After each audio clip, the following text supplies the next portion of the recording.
서울 강남구 압구정동의 한낮은 늘 소음으로 가득합니다. 하지만 높은 담장 안쪽에 자리 잡은 한옥은 마치 다른 세상 같습니다.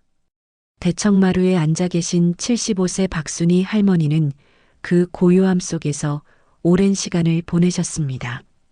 대문 밖을 지나는 자동차 소리도 분주히 오가는 사람들의 발소리도 이곳까지는 잘 들려오지 않았습니다. 할머니의 시선은 마당 한가운데 우뚝 선 감나무에 머물러 있었습니다. 그 나무는 30년 전 남편 박영수 씨와 함께 심었던 나무였습니다. 여보, 이 나무는 아직도 그대로네요. 우리 아이들처럼 무럭무럭 자랐어요.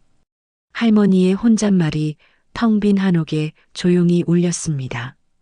3년 전 갑작스럽게 세상을 떠난 남편에 대한 그리움은 순희 할머니의 일상이 되었습니다.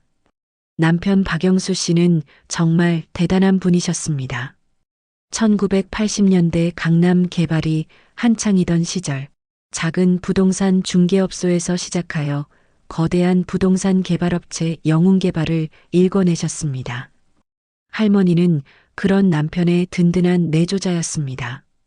아침이면 새벽같이 일어나 따뜻한 밥을 차려주고 밤늦게 귀가하는 남편을 기다리며 작은 창고에서 직접 만든 장식품을 만드셨습니다.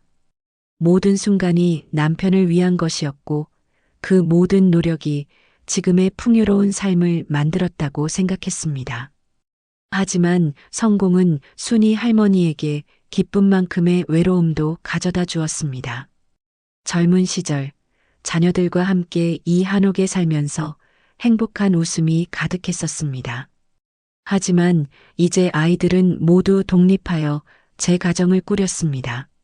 장남 민수는 대기업 부장으로 승진하며 더욱 바빠졌습니다. 한 달에 한 번은 꼭 오던 발걸음이 두 달에 한 번, 이제는 명절이 아니면 얼굴조차 보기 어려워졌습니다. 엄마, 이번 주말에는 정말 중요한 프로젝트 때문에요. 다음에 꼭 갈게요. 잘 지내시죠? 아들의 목소리는 늘 다정했지만 전화기 너머로 들려오는 바쁜 기색을 할머니는 느낄 수 있었습니다. 강남의 유명 성형외과 원장이 된 차녀 민정은 상황이 더했습니다. 엄마, 환자분들이 너무 많아서 정신이 없어요. 괜찮으시죠?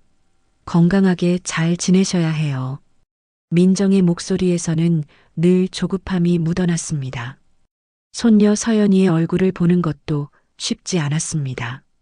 할머니는 그저 웃으며 그래, 너희가 바쁘면 된 거지. 엄마는 괜찮다고 말씀하셨습니다. 하지만 전화가 끊긴 후 할머니는 늘 한숨을 쉬셨습니다. 그렇게 혼자서 조용한 시간을 보내시던 어느 봄날이었습니다. 평소처럼 마당에 나가 텃밭을 가꾸고 있는데 멀리서 들리는 택배 기사의 목소리가 이상하게 희미하게 들렸습니다. 택배 왔어요. 안에 계세요? 기사는 여러 번 큰 소리로 외치고 나서야 겨우 할머니를 발견하고는 놀란 표정을 지었습니다. 그날 밤 할머니는 늘 듣던 라디오의 소리를 최대로 높여보았습니다. 하지만 평소의 절반도 안 되는 소리만 겨우 들렸습니다. 할머니의 마음속에 불길한 예감이 스쳐 지나갔습니다. 이제 정말 혼자구나.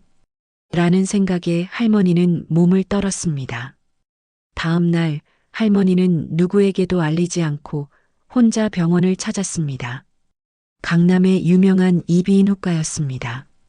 병원 특유의 차갑고 소독약 냄새가 할머니의 불안감을 더욱 키웠습니다. 의사는 여러 검사를 진행하고는 무거운 표정으로 할머니를 마주 보았습니다. 박순희 할머님, 연세에 비해 청력이 많이 떨어지셨습니다. 중등도 청력 손실로 보이십니다. 일상생활에 많이 불편하실 겁니다. 보청기를 착용하셔야 합니다. 의사의 말은 또렷하게 들렸습니다. 오히려 너무 또렷하여 할머니의 마음을 찔렀습니다. 이제 세상과의 연결고리가 하나둘씩 끊어져 가고 있다는 현실을 부정할 수 없게 되었습니다. 병원 문을 나서 택시에 몸을 실은 할머니는 창밖을 멍하니 바라보셨습니다. 빽빽한 빌딩 숲과 그 속을 바삐 움직이는 사람들. 그 모든 것과 자신이 한 발짝 더 멀어진 기분이었습니다. 할머니의 입술에서는 이젠 정말 혼자네요. 라는 말이 터져 나왔습니다. 하지만 그 말은 택시의 소음에 묻혀버렸습니다. 순이 할머니는 병원에서 돌아와 보청기 처방전을 조용히 접어 서랍 깊숙이 넣어두었습니다. 의사의 말처럼 보청기를 착용하면 일상 대화는 충분히 가능했습니다. 그러나 할머니는 다른 선택을 하기로 결심했습니다. 세상의 소리가 희미해지는 지금이야말로 자녀들의 진짜 마음을 확인할 수 있는 기회라고 생각했습니다. 며칠 후 할머니는 민수에게 전화를 걸었습니다. 민수야, 엄마가 병원에서 청력 손실이 심하다고 하더라. 이제 혼자 있기가 좀 어려울 것 같구나. 할머니의 목소리는 조용했지만 그 한마디는 민수의 가족에게 큰 파문을 일으켰습니다. 민수는 곧장 할머니를 찾아와 걱정하는 표정으로 말했습니다. 엄마, 그렇게 심하신가요? 그럼 저희 집으로 들어오세요. 혼자 계시면 불안해서 안 되겠어요. 할머니는 속으로 씁쓸한 웃음을 지으며 고개를 끄덕였습니다. 그의 걱정 뒤에 숨은 당혹감을 할머니는 이미 읽고 있었습니다. 할머니는 이삿짐 몇 개와 함께 민수의 아파트로 향했습니다. 45평의 넓은 아파트는 겉보기에는 풍요로워 보였지만 할머니는 첫 발을 들이는 순간부터 불편한 기운을 느꼈습니다. 특히 며느리 은주는 겉으로는 환한 미소를 띄었지만 그 표정 아래에 감춰진 어색함은 숨길 수 없었습니다. 어머님, 어서 오세요. 불편한 거 있으시면 바로 말씀해 주세요. 겉으로는 친절했지만 은주의 목소리에는 환영의 기색보다 의무감이 더 크게 느껴졌습니다. 저녁 식사 시간이 되었습니다. 식탁에는 민수, 은주, 그리고 초등학생인 손자까지 세 사람이 앉아 도란도란 이야기를 나누었습니다. 그러나 할머니는 그들의 대화에 끼지 못하고 조용히 밥을 먹었습니다. 모두가 할머니가 잘 듣지 못한다고 생각했기 때문입니다.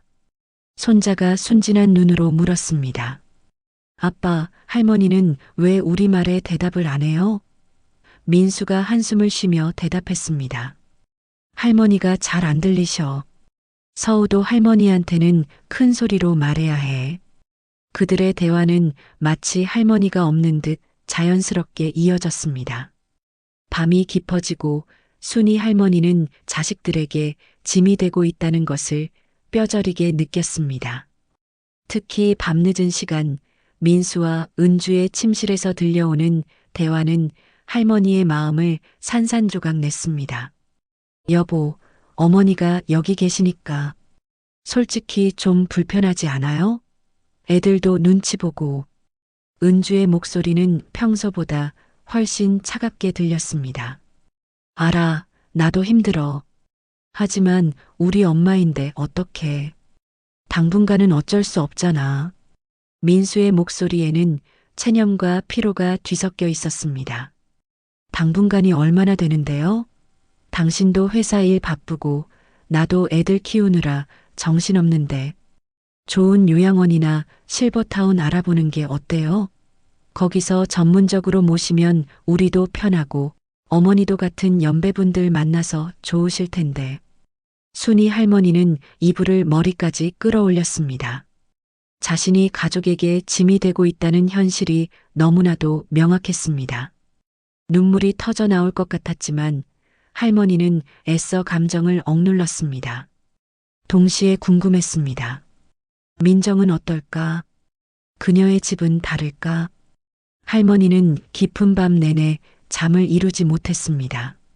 자식들의 진심을 마주하고 싶었던 마음은 이제 차가운 현실로 변해 있었습니다.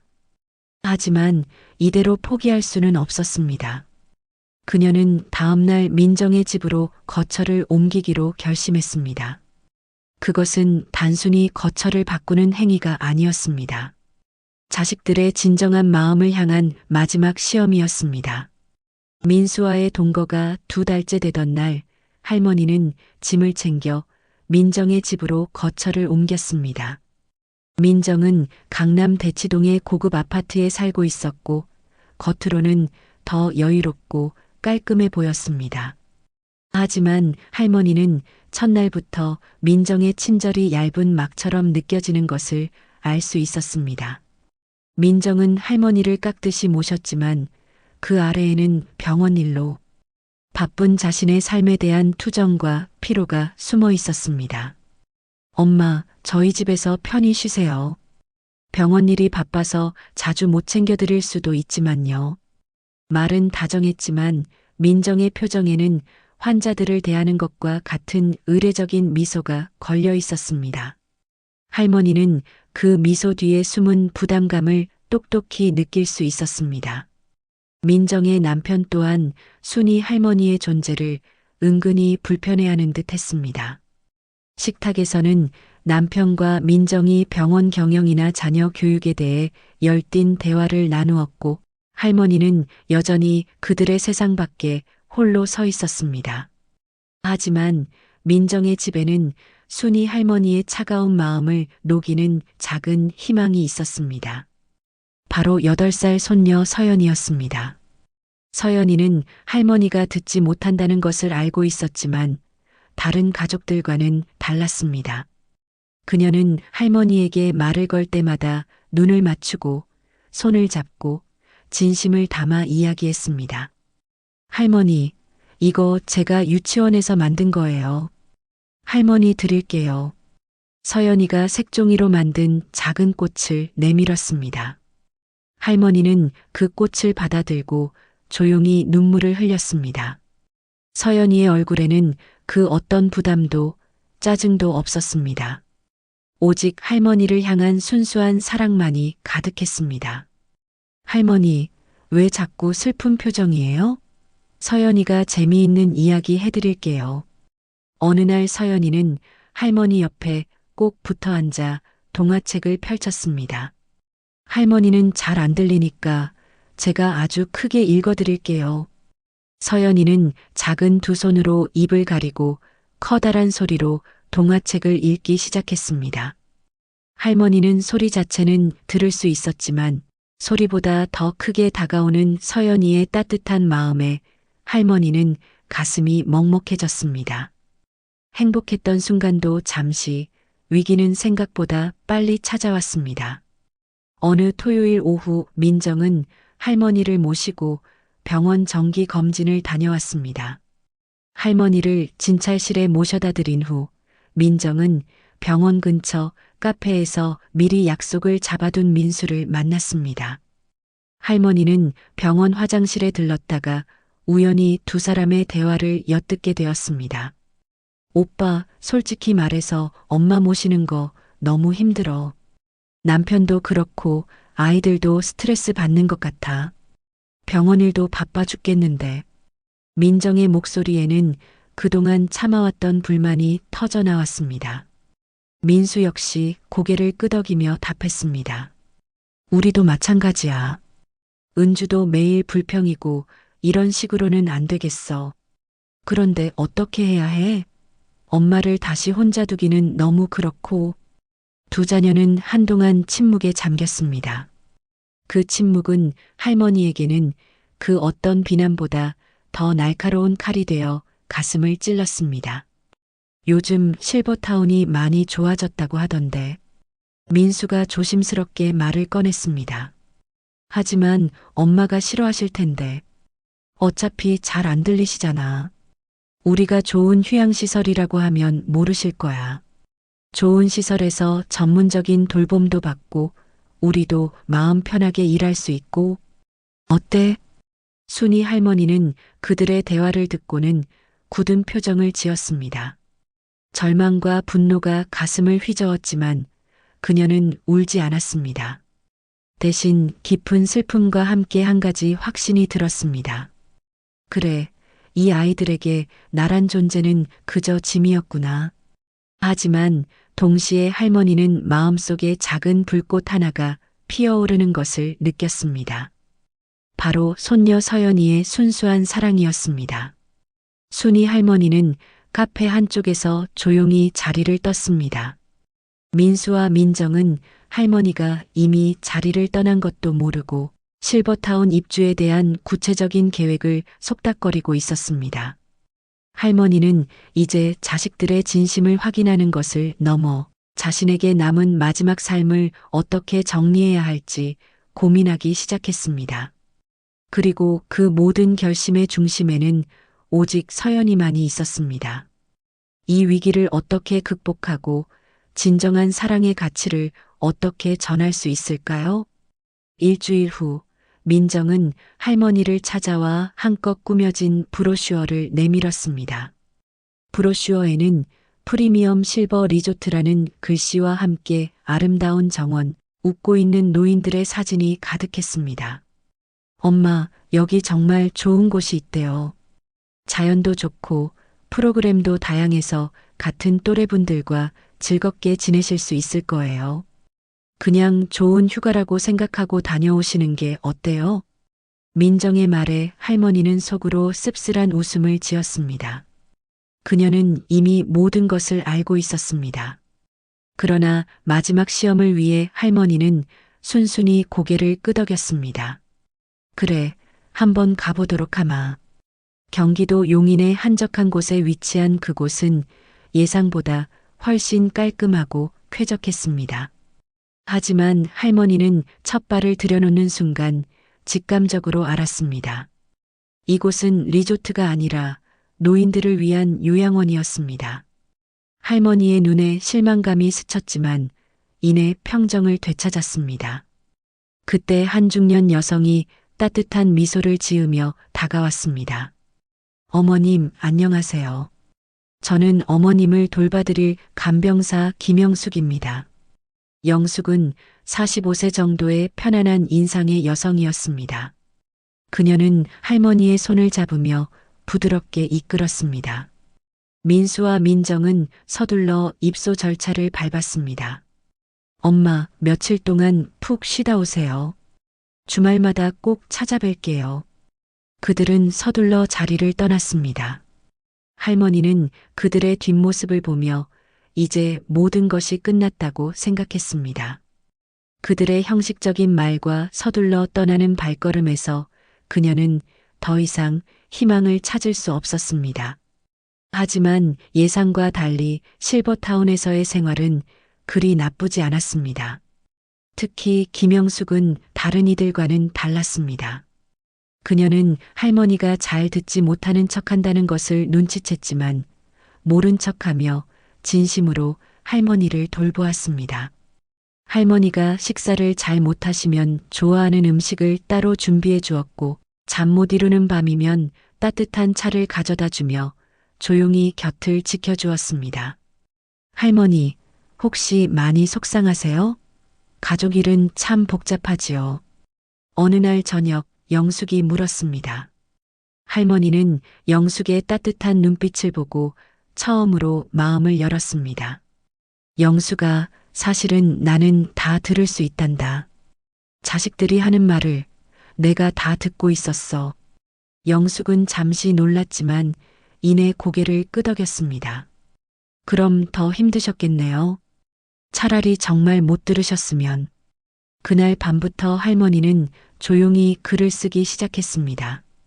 그녀의 진심을, 자식들을 향한 사랑과 동시에 느꼈던 깊은 실망을 담은 마지막 편지였습니다. 그리고 남편의 오랜 친구이자 변호사에게 연락하여 새로운 유언장을 작성해 달라고 부탁했습니다. 한 달 후 민수와 민정이 함께 면회를 왔습니다. 그들의 태도는 여전히 형식적이었습니다. 엄마, 여기 정말 괜찮으시죠? 저희는 마음이 한결 놓여요. 민정의 말에 할머니는 그저 미소만 지었습니다. 민수는 무심코 한마디를 덧붙였습니다. 엄마 없으니까 집이 좀 조용하긴 하네요. 하. 민수의 그 말에 할머니의 가슴은 다시 무너져 내렸습니다. 그들은 자신이 없는 것을 오히려 편안해하고 있었습니다. 하지만 이제 할머니의 눈빛은 더 이상 슬픔에 잠겨 있지 않았습니다. 그녀는 마지막 순간까지 그들을 기다렸지만 이제는 모든 것이 명확해졌습니다. 그녀의 시선은 조용히 영숙에게 향했습니다. 영숙은 고개를 숙여 할머니의 손을 조용히 잡아주었습니다. 그 따뜻한 온기가 할머니의 마지막 결심을 굳게 해주었습니다. 순이 할머니는 실버타운에 입소한 지 6개월이 되던 겨울, 조용히 세상을 떠나셨습니다. 마지막까지 그녀의 곁을 지켜준 것은 가족이 아닌 간병사 김영숙이었습니다. 할머니는 영숙의 손을 잡고 고마워요. 내 딸이라는 마지막 말을 남긴 채 평온한 미소를 지으며 눈을 감으셨습니다. 그녀의 얼굴에는 더 이상 슬픔이나 미련이 없었습니다. 장례식은 조촐하게 치러졌습니다. 민수와 민정은 형식적인 슬픔을 가장하며 상주 역할을 했습니다. 하지만 빈소를 채운 것은 그들의 지인들이 아니었습니다. 실버타운의 직원들과 할머니와 함께 시간을 보냈던 노인들이 대부분이었습니다. 그들은 눈물을 흘리며 할머니의 따뜻한 마음을 이야기했습니다. 할머니는 정말 좋은 분이셨어요. 저희 모두를 가족처럼 대해주셨거든요. 김영숙은 퉁퉁 부은 눈으로 민수와 민정을 바라보며 할머니가 이곳에서 얼마나 많은 사랑을 받았는지 말해주었습니다. 민수와 민정은 그제야 어머니가 이곳에서 진정으로 행복했다는 사실을 알게 되었습니다. 그들의 위선적인 태도와는 달리 할머니의 마지막은 진정한 사랑으로 가득했습니다. 장례 일주일 후 서초동의 한법률사무소에서 유언장 공개식이 열렸습니다. 민수와 민정은 그동안의 불편함과 죄책감을 보상이라도 받으려는 듯 잔뜩 긴장된 표정으로 자리에 앉았습니다. 변호사가 엄숙한 목소리로 유언장을 읽기 시작했습니다. 박순희 여사의 유언을 공개하겠습니다. 전체 유산의 5%를 장남 박민수에게, 5%를 차녀 박민정에게 상속합니다. 10%는 손녀 서연이의 교육비로 신탁을 설정하며 성인이 될 때까지 안전하게 보관합니다. 그리고 나머지 80%는 박순희 여사의 뜻에 따라 사랑의 실버타운에 기부하여 어려운 노인분들을 위해 사용하도록 합니다. 민정의 얼굴이 하얗게 질렸습니다. 이게 무슨 말이에요?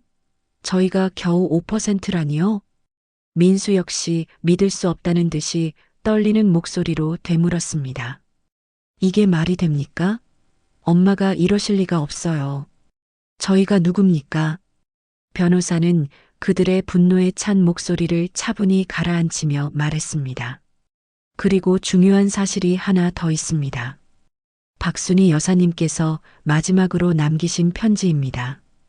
이것을 읽어드리겠습니다. 변호사가 편지를 펼치자 민수와 민정은 숨을 죽였습니다. 편지의 첫 구절은 그들에게 망치로 머리를 맞은 것과 같은 충격이었습니다. 사랑하는 민수, 민정에게.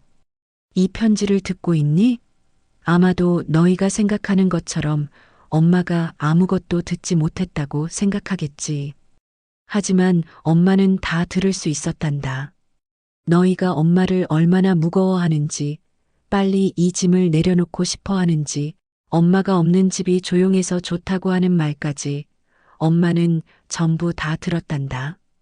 민정과 민수의 얼굴은 참담하게 변했습니다. 모든 것이 진실이었던 것입니다.